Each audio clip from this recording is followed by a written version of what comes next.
Okay, welcome everybody to the slightly belated 2 o'clock meeting of the Governance Audit Committee today, Monday, the 15th of January 2024. Apologies for the slight delay. We had some technical sound issues here in the chamber. I think they've all been resolved now, so thank you for that. Everyone's notes that today's meeting is being recorded. On to the formal agenda for today. First item of business is apologies for absence, and I've been told that Councillor Brent Carter and Councillor Ben Carter is here. Sorry, Councillor Darren Roberts is not is given his apologies for today, and we've also got apologies from Andrew Wathen, Head of Internal Audit, as well. Item 2 is declarations of interest. Any members with any declarations of interest they wish to record relevant to any of the papers today? Okay, thank you. We'll now go on to agenda item 3, which is the minutes of the 2 previous meetings held on the 27th of November and the 4th of December. They are presented today for accuracy and for information. Anyone has any issues they wish to raise on either set of minutes? Okay, we're rattling through. And hopefully the rattling through will continue. Agenda item 5, a very substantial document, is the final version of the self-assessment report. Members may remember that we saw a draft version of this before it went to Cabinet. So we saw the draft on the 4th of December, and it was approved by Council in December. If I can quickly turn to Liam Hull, Chief Financial Officer, to give us a quick update. Thank you. Thank you, Chair. So, yeah, as you said, this report was signed off by Council and it came to the December Audit Committee in draft form. So, just to get straight to the recommendation on this one, there have been no changes since that draft report was brought forward. So the recommendation is that the Governance and Audit Committee are asked to note the content of the report that was approved by Council in December. Thank you, Liam. Anyone with any issues to raise? Again, it's here for information more than anything else. So I'll look around the room. We're happy to note it. Thank you. Next item is agenda item 6, which is the Audit Wales Digital Strategy Review. I note that Alice King has given her apologies for today as well, but we are lucky to have Ian Phillips with us today. Ian, are you going to give us a quick heads up on the report? Yeah, that's right, Chair. Thanks. Yeah, so some background. We did this review because digital's key to delivering a wide range of council services in a more economic, efficient and effective way. It's also an important means of councils delivering their wellbeing objectives and carrying out sustainable development. There's a thematic review we did at all 22 councils in Wales.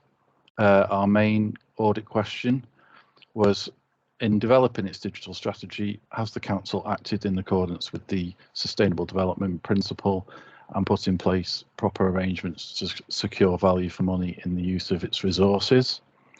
Our audit questions and the criteria are set out in Appendix 1. So the areas we looked at were whether the strategy is informed by a good understanding of current and future trends, whether the council has a clear vision of what it wants to achieve through the use of digital technology, whether the council is working effectively with the right people and partners to design and deliver its digital strategy, whether the council has resourced delivery of its digital strategy so it can deliver long-term and preventative benefits, whether the council is monitoring and reviewing progress, and whether the council is learning lessons from how it works. Our main finding was that the council has weaknesses in its strategic approach to digital and has not demonstrated that its forthcoming digital strategy will be developed in accordance with the Sustainable Development Principle. You're probably aware the council has never had a digital strategy, and at the time we did this work, it was currently in the early stages of developing one. So I think it's fair to say the council has quite some way to go before it has fully developed its strategic approach to digital. We only made one recommendation in the report, and that's all-encompassing and reflects what stage of development the council is at. So it's that the council needs to develop its strategic approach to digital to act in accordance with the sustainable development principle in the process of designing and delivering it, and to develop monitoring and evaluation arrangements for it. The things we're looking for in the audit criteria, they're set out in the report in terms of developing the digital strategy, considering the resource implications and monitoring it once it's live. So the council has an opportunity to bear those points in mind as it moves forward with its strategic approach to digital. We are due to receive an organisational response form from the council on the report, and when we receive that, we'll consider whether we were satisfied that findings and recommendations have been properly considered. So that's just a brief summary of the report. Thanks. I'd be happy to take any questions. Thank you, Ian. That's a helpful update. As you said, only one recommendation, but it covers everything, doesn't it? You referenced the council's response to this, so I guess it's most appropriate to bring Liam Hull in to give us a quick update from the council's perspective. Liam. Yeah, thank you, Chair. So firstly, thanks to Audit Wales colleagues for the work on this. It's a fair report, but what is clear is that this was on our agenda before this piece of work was undertaken. So we were aware that we had work to do to develop our strategic approach to digital. Some work has been ongoing to do that, but clearly not enough to get it to the stage that Audit Wales were satisfied. So since then, I know that Ellis and colleagues have engaged with Audit Wales to gain more of an understanding, and we are developing approaches around how we're going to take this crucial piece of work forward. It would be easy in some ways to take this report and almost rush to get something out there, but we want to take the time. It's such a crucial part of our sort of governance architecture going forward that we want to take some time to make sure that we go about this in the right way. But we can't take our eye off the ball either, so we need to do that in pretty short order. So work is ongoing at the moment to develop a sort of scope of how we're going to develop that strategic approach, which will go through corporate scrutiny, and then further updates will come back to this committee as well. That's really helpful. Thank you, Liam. Any questions for either Ian or Liam? Councillor Barry, I can see your hand is up. Yeah, thank you, Chair. It's just a follow-up to what Liam's saying, basically. I mean, the digital issue has been on our agenda for a long while now. I think from a WLGA perspective, the digital forums, or a digital forum has been set up, which also is in its infancy. We know, for example, that within our accounts, we have to make that as digital as possible. We're taking steps towards that, aren't we, in the near future with some adjustments that are going to be made to the systems there. I think we all know that an improved digital footprint will improve our efficiency, and it's obviously something that's high on our agenda. The difficulty with it is we don't want to be reinventing the wheel when it comes to our digital footprint. So there are already examples out there of how an efficient and digital system works in other authorities.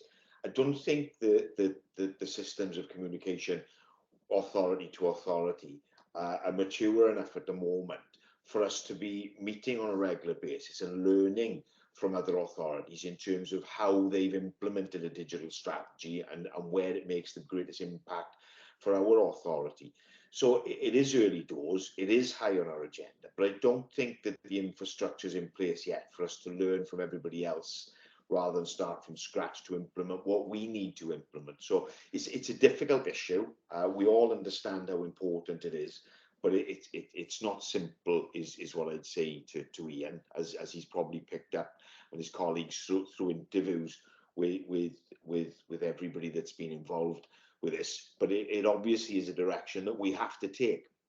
And with the sort of looming budget setting process, this is one of those areas that will make savings with improved digital access, but it's a timing aspect as well. We're not going to get all our digital issues sorted for 24-25. It's an ongoing issue which will take us into years to come. But I'd like to see a more mature cross-authority forum where we could actually practically learn from a very pragmatic position in terms of what other authorities have implemented. So that would be my only comment.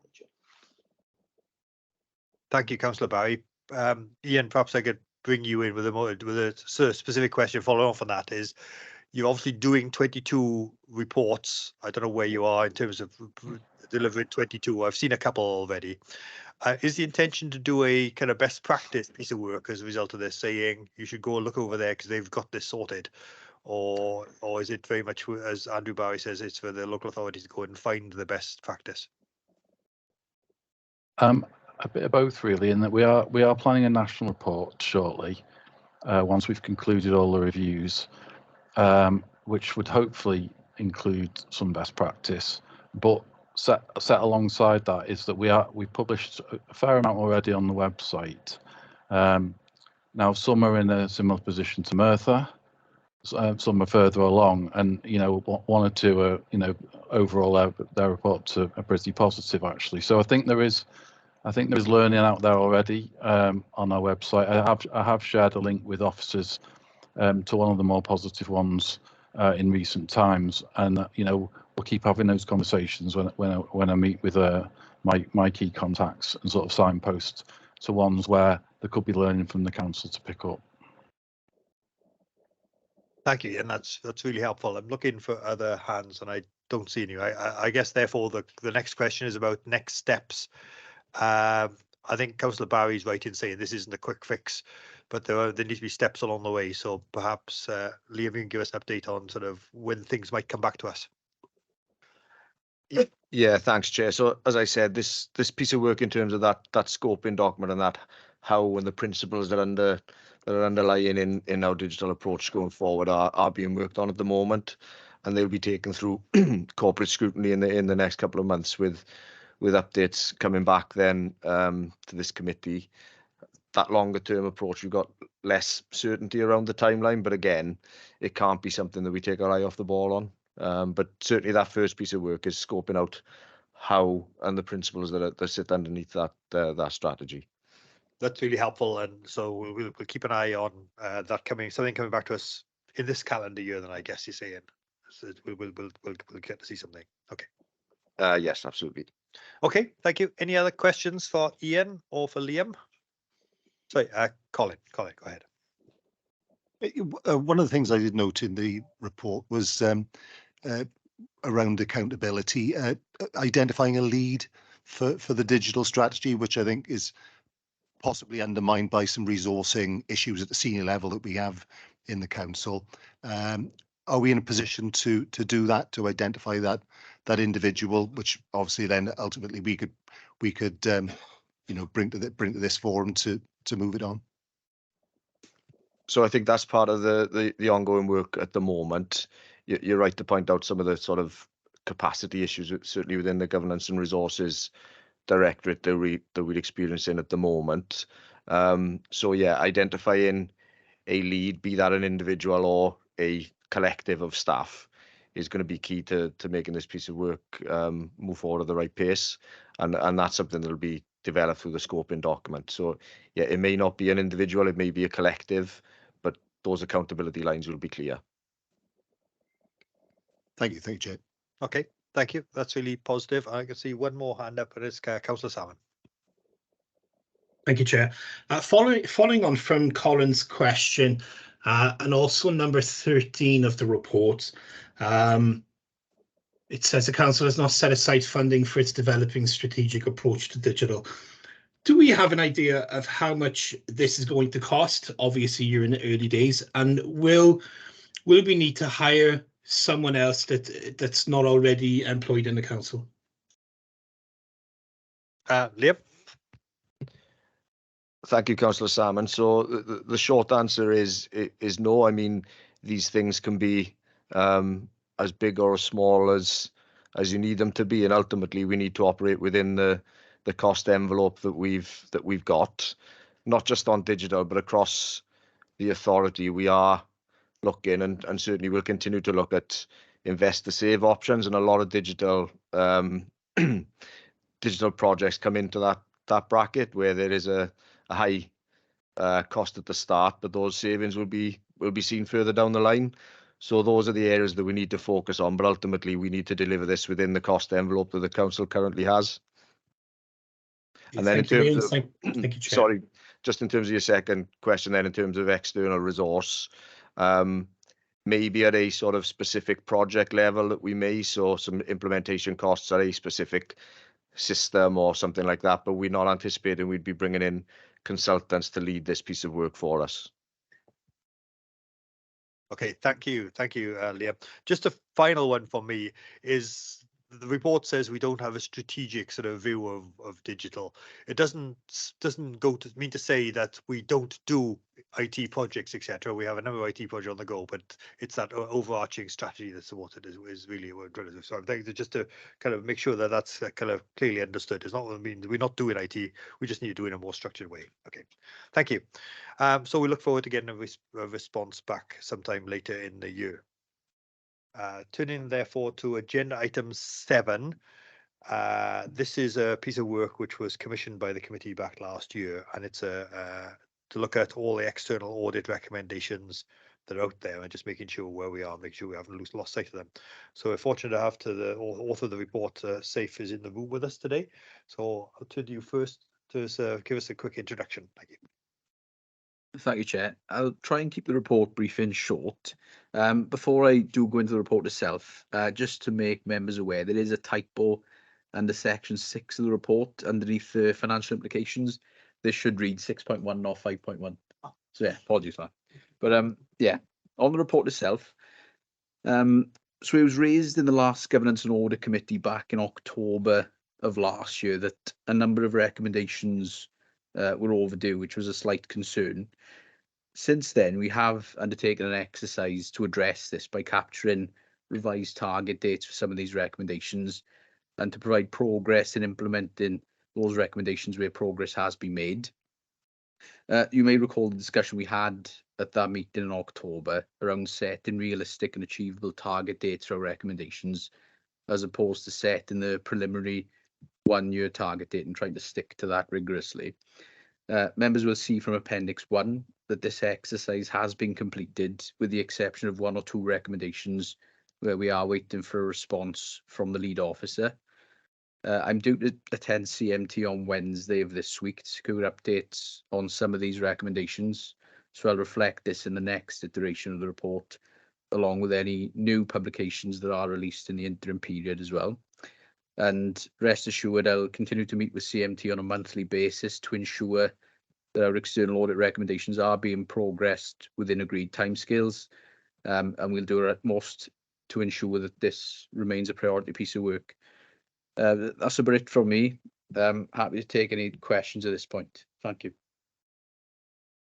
Thank you, Saif. That's a really helpful analysis of the summary of the paper, and the paper itself is a really helpful analysis of where we are with a number of these projects. As you said, the concern was that some things were overdue, and there's a number that have been caught up, and there's the ones that haven't have been highlighted in yellow on the report in Appendix 1.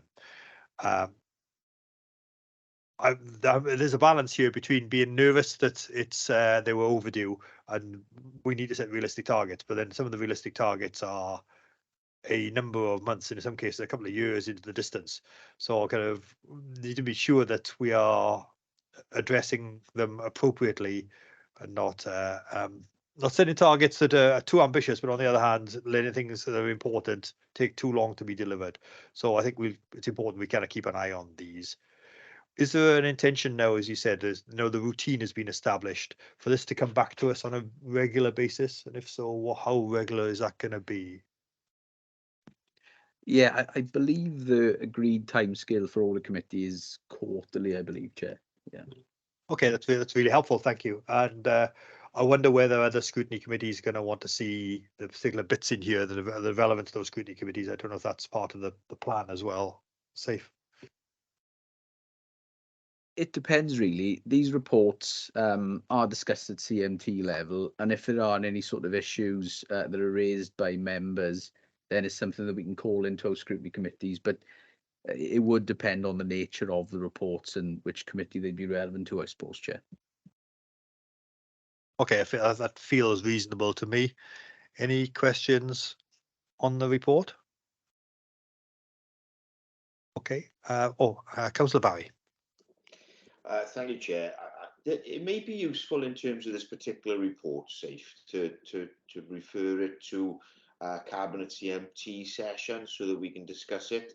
I think it would be a useful exercise to try and pull it together, particularly in light of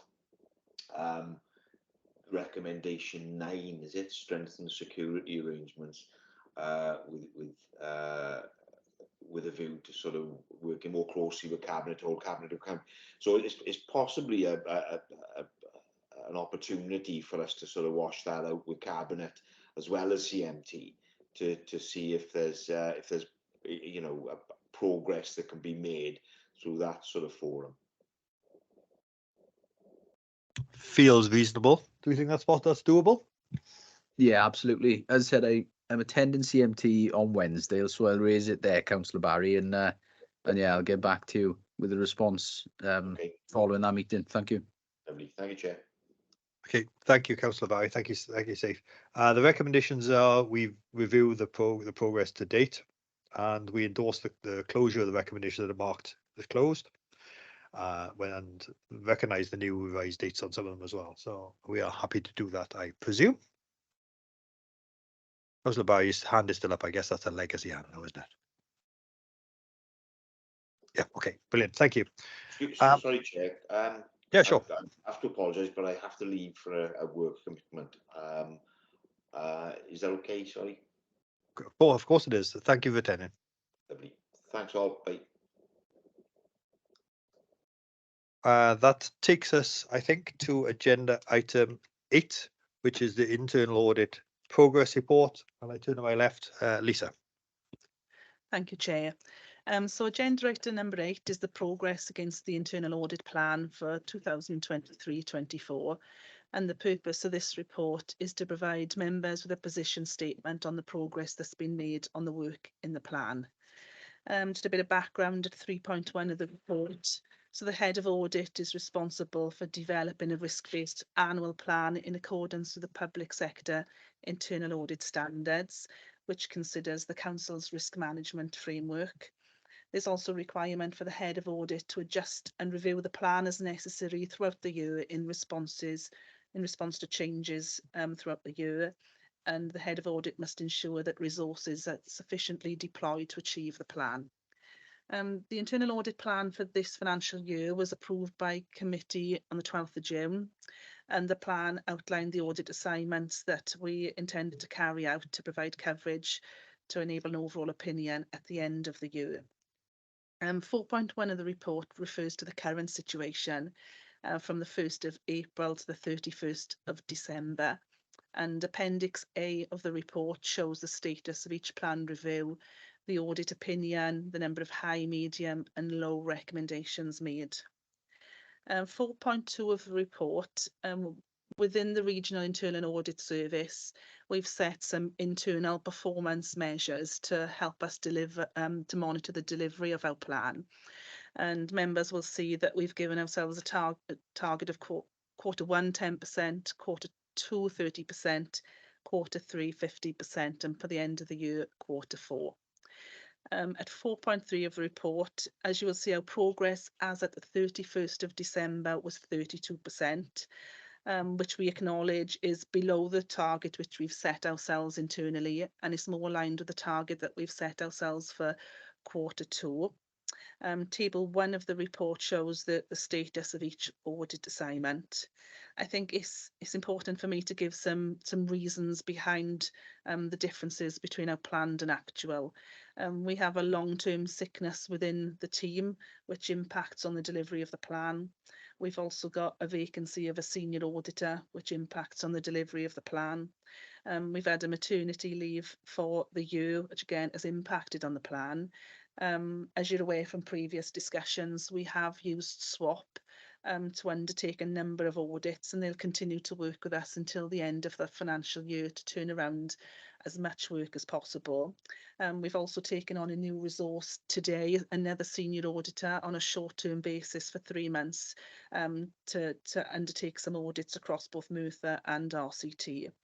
I think it's key to mention that historically Q4 has always seen an upturn in performance. You know, in all the years I've worked for Audit, it seems to be the period of the year where, you know, there's a lot of work turned over, a lot of work in progress comes through to draft report stage. So we're confident that by the end of the year, we will definitely be over the 50% line. I think even taking into account, there's a table within the report that shows the percentages that are draft, finalised, in progress. So even if we take into account the audits we currently have in progress, you know, even if they turned around and completed, you know, we'll definitely be, you know, more than 50%, and that's without the 15 audits that we've planned to start in Q4. Table 2 of the report shows the audit opinions that have been given to the 13 audits that we've completed to date. 10 of these we've been given a substantial or reasonable assurance. So the majority of reports, you know, we've given positive audit opinions on. There have been 3 where we've given a limited assurance opinion. One of these we discussed at previous committee meetings in relation to the Blessed Carlo Curtis School. One is a report that's come for information today, security and access to council buildings, and one is still a draft report, and that is a grounds maintenance review. But there haven't been any audit reports given a no assurance opinion. So there's a little more detail within the main body of the report as to, you know, why we've given these opinions. And of course, each of those audits will have a follow-up during the next financial year. We did carry forward from last year 14 audit assignments. So there's a separate Appendix B, which shows how we are progressing with the completion of those. And 43% of those have been completed to date to report stage.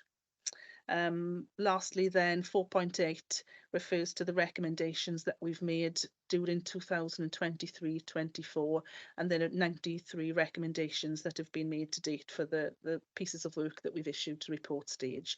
And I won't go into too much detail on the recommendations because we have a separate report on recommendations straight after the progress one. Thank you. Thank you, Lisa. It's a comprehensive run through of the paper. A little concerning, I guess, that we are at 32% of final reports and draft reports now, where we should be near 50%. But reassured that the ones that are in progress are going to progress. I think I'll probably sort of flag that the line that says audits allocated and due to start in Q4, there's 15 reports there, which is obviously a big chunk of work, and another 2 that aren't yet planned to start. I think I'd rather see a more substantial set of reports finished than lots of reports not finished and rolling forward in the following year. So I just say be honest in terms of allocated resources to get reports which can be finished in the year. That's the kind of most important thing that caught my eye from this, and recognizing resources are what they are, and we just make sure that we get them delivered by the time we get to the HIA opinion, which is, so we don't physically finish these by the end of March, do we? What's the date for which then the head of internal audit opinions, then it's kind of May issue that? Yeah, it's normally, I'm sorry, Chair. Normally the head of audit annual report would come to the first meeting of the municipal year. I'm not sure if we've got those dates yet, but it's normally, you know, May, June time, depending on when that date is finalised. Okay. Thank you, Lisa. We've seen the reports that are come through at the moment. It feels like that our next couple of meetings, we're going to have an awful lot of audit reports coming our way, but that's the nature of this kind of hockey stick shape of some of these things, isn't it? So that's okay. Any questions, comments for Lisa on the contents of her comprehensive report? Okay. The recommendation is that we note the report, and I presume we are happy to do so. Which just takes us on to, as Lisa trailed, the internal audit recommendation document, agenda item 9. Lisa, stay with you. Yeah, okay, thank you, Chair. So this report is an update to the committee on the status of internal audit recommendations that have been made, implemented and outstanding. As you're all aware, we make recommendations at the conclusion of an audit review if it is felt that improvements should be made to mitigate risks and strengthen controls. We include recommendations in our final audit reports, and recipients are asked to provide responses to indicate whether they agree with the recommendations and also how they plan to implement them. And to assist managers in focusing their attention, we classify them as either a high, medium or a low priority. And table 1 within the report shows the 3 different priority ratings that we used and the categorisation. 3.4 of the report details that to ensure focus is maintained on key areas, we now report progress to committee on the implementation of high and medium recommendations. Once target dates have been reached, we contact officers and ask them to provide feedback on the status of the high and medium priority recommendations. That's not to say that lows are not included within the report, but these are the responsibility of operational managers to implement. So the current position for recommendations is detailed at 4.1 and attached at Appendix A. There are 2 tables, Table 2 and Table 3, showing there's 1 table for recommendations in the current financial year and 1 for audits completed prior to this. So members will note that we have nothing outstanding, no outstanding recommendations relating to either last year or this year, which is pleasing to note. We've got 6 recommendations from last year with a future target date, but some of these reports were finalised quite late on, so we're happy that those target dates are realistic and we're still monitoring those. So I think it's a really positive position. It's not reflected within the appendix to this report, but I did mention before Christmas that I would give the committee a verbal update on the status of the recommendations for the Blessed Carlo Acutis School, because they fell due. A lot of the recommendations in the report fell due on the 31st of December, whereas this report was extracted shortly before that.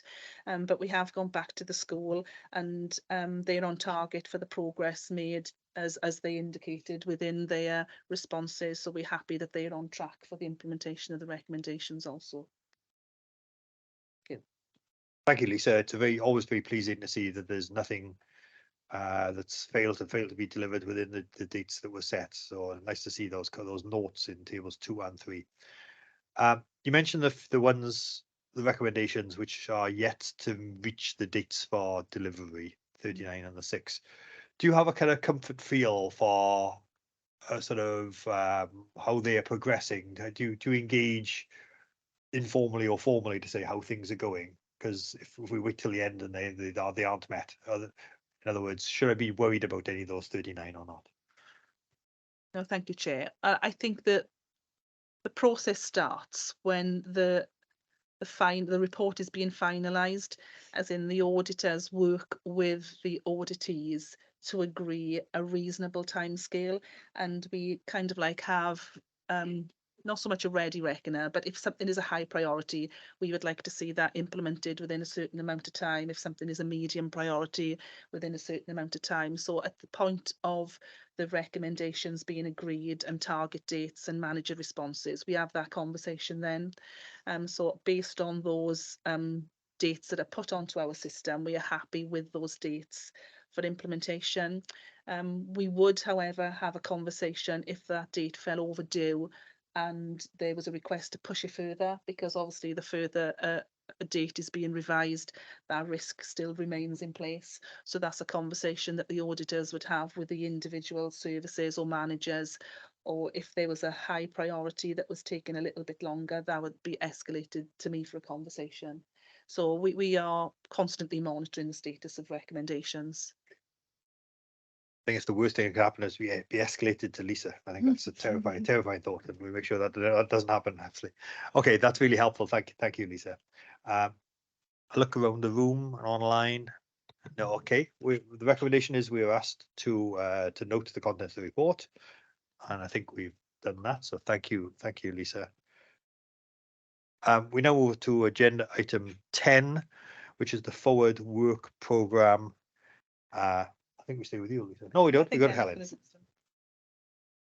Helen. Okay, thank you, Chair. Agenda item 10 is the Governance and Audit Committee Forward Work Programme. This report we bring to each meeting and ask members to approve. In order to assist the committee in ensuring that due consideration is given to all aspects of their core functions, the proposed forward work programme for 23-24 is attached at Appendix A. Shown on the table at paragraph 4.2 are the items scheduled to be presented at the committee's next scheduled meeting on the 26th of February, 9 items in total. These are quarterly update on corporate risks, quarter 3, rolling programme corporate risk update, homelessness, the annual governance statement, 6 monthly update, Audit Wales annual audit summary, Audit Wales work programme and timetable, social services special guardianship order payments, governance and audit committee self-assessment against the SIPFA checklist, the committee forward work programme and the internal audit information reports. Committee members are asked to endorse this schedule, confirm the list of people they would like to invite for each item, if appropriate, and indicate whether any additional information or research is required. Thank you. Thank you, Helen. The list is again quite comprehensive for the next meeting. A couple catch my eye. I'm afraid I don't know anything about social services special guardianship order payments. Is that an audit report? What's the big background behind that, Helen? So that basically came on our radar last week. So we emergency put it onto the forward work programme. To be honest with you, I don't know much about it. I think it's come from the Ombudsman request that it's got to go to Governance and Audit Committee. Okay, and we can make sure that the appropriate person is in the room to talk us Yeah, through it. Okay, yeah. thank you much. And the other one was the self-assessment checklist. It's always good that the committee does a sort of review of its own work and make sure that it continues to improve wherever it can. Does that mean we're going to do some sort of survey questionnaire between now and the next meeting? Is that the intention? I think that's what we did last year, was a questionnaire, and the results of the questionnaire were collated to try and identify any common themes or any gaps, or if there was anything that anybody needed any training on, and we've tried to build that into the work programme for the next year. So I'll discuss this with Andrew as to, you know, if we're going to follow the same approach. But because it worked well last year, so I think we'll be following pretty much the same kind of format this year. Okay, that makes sense. Let's have some continuity there. And my last question is the table attached, which obviously shows the future dates of this committee for February and for April, and then we get into the following municipal year. I'm told that draft dates are available on that as soon as they are. Well, if draft dates can be circulated, that'd be really helpful so that people can put them in their diaries. And obviously, as soon as they're finalised, if we can be formally left told, that'd be really helpful as well. Thank you, guys. Any other questions on the forward look in terms of things you think should be there? Okay. Turning the page, or turning my page anyway. Helen, you're going to quickly give us some background in terms of agenda item 11, internal audit reports for information. Yep, thank you, Chair. So agenda item 11 is the internal audit information report. The purpose of this report is to inform members of this committee of the issued finalised internal audit reports for the period the 25th of November 2023 to the 5th of January 2024. Copies of these reports have been provided to members, and if members wish to review or consider these reports in more detail at a future meeting, they can. Table 1 at paragraph 3.1 of the report shows that 2 internal audit reports finalised since the last Governance and Audit Committee, all of which relate to 2023-24. The table also shows for each of the reports the audit opinion, 1 limited assurance and 1 substantial assurance, the number of recommendations made and whether these are high, medium or low priority. Just to finalise this then, can I just take this opportunity to remind members that the internal audit reports are confidential? Thank you. Thanks, Helen. That flag is very timely as well, because clearly there may well be issues in the security and access to council buildings internal audit report, which of course we wouldn't want to be public. It's of course concerning, having read the report, and hopefully the issues flagged are going to be addressed reasonably quickly. So again, the usual questions around follow-up and making sure the dates are going to be appropriate for getting actions done. I see lots of nods to my left. Anything you want to add about that internal audit report, Liam? Just to thank you, Chair. Firstly, just to echo what you've said there, that that follow-up process of ensuring that the recommendations are implemented in pretty short order is really important. Having a more strategic approach to this is important as well, which forms part of that. So we've got some pretty tight timelines within the report, and ensuring we deliver on time in line with those is something that's being considered at the moment. Okay, thank you, Liam. And we as a committee will get the follow-up report sometime due in 24, 25. Oh, good grief, that doesn't time fly. Okay, thank you. It's really helpful. And we shouldn't just turn the page without noting the bank rec, which is also Liam's area, which is a substantial assurance report. And of course it would be, wouldn't it? Because that's kind of one of the building blocks of good finance, and I'm really pleased to see that as well. Thank you. That's the end of the substantive papers. I don't know if anyone's got any specific reflections and evaluations on item 12. I want to just take the time under any other business to bring Liam in to give us an update on the regional internal audit service. Liam. Yeah, thanks, Chair. So members will be aware that our internal audit service is provided by the Regional Internal Audit Partnership, which is a partnership between ourselves, RCT, Bridgend, and the Vale of Glamorgan. It was initially a 3-year agreement with the option to extend for a further 2 years, and then discussions or further decisions to be taken at that time to move it forward. After the last audit committee in December, shortly before Christmas, we received notification from RCT that they will be withdrawing from the partnership. They've given assurances that this isn't related to the performance of the internal audit partnership in any way, but they've identified an opportunity to combine internal audit with service transformation and some governance and performance work. So they'll be taking that service back in-house. I've received assurance from Andrew as the head of the partnership that the impact on Merthyr will be limited, and I'm confident that is the case. So there's contingency plans in place. So ultimately, while it's a partnership of 4, it works in practice in 2 geographical pairs. So Merthyr and RCT, and then the Vale and Bridgend tend to share auditors. So it presents us with a bit of a challenge. Prior to this, and this is ongoing, there are discussions with other local authorities to join the partnership. So 2 others at the moment are working through the pros and cons of whether they wish to join the partnership. I can't give you details of who they are at this point in time, but they wouldn't necessarily fit in with that geographical model. They would become in themselves a geographical pair. But again, we are looking in the future to extend the partnership further to make it more sort of resilient and to create a new partner within the partnership for Merthyr. So as more details emerge from RCT, so this is fairly hot off the press. As more details emerge, we will keep members updated, probably through a paper outside of committee, because you'll need to be updated prior to the next committee.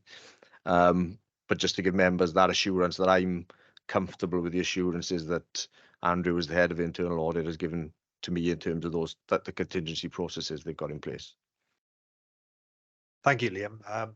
That's really those reassurances are really important, I think, because it's obviously the disruption is kind of causes us to be concerned, I guess.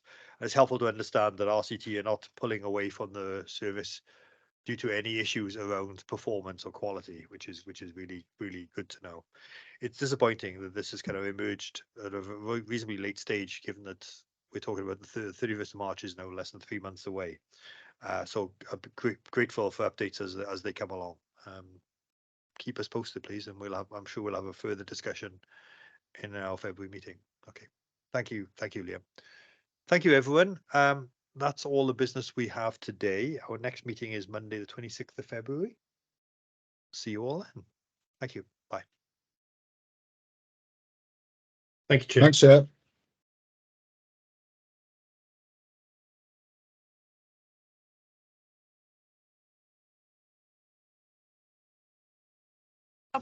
Michelle, can you stop recording, please?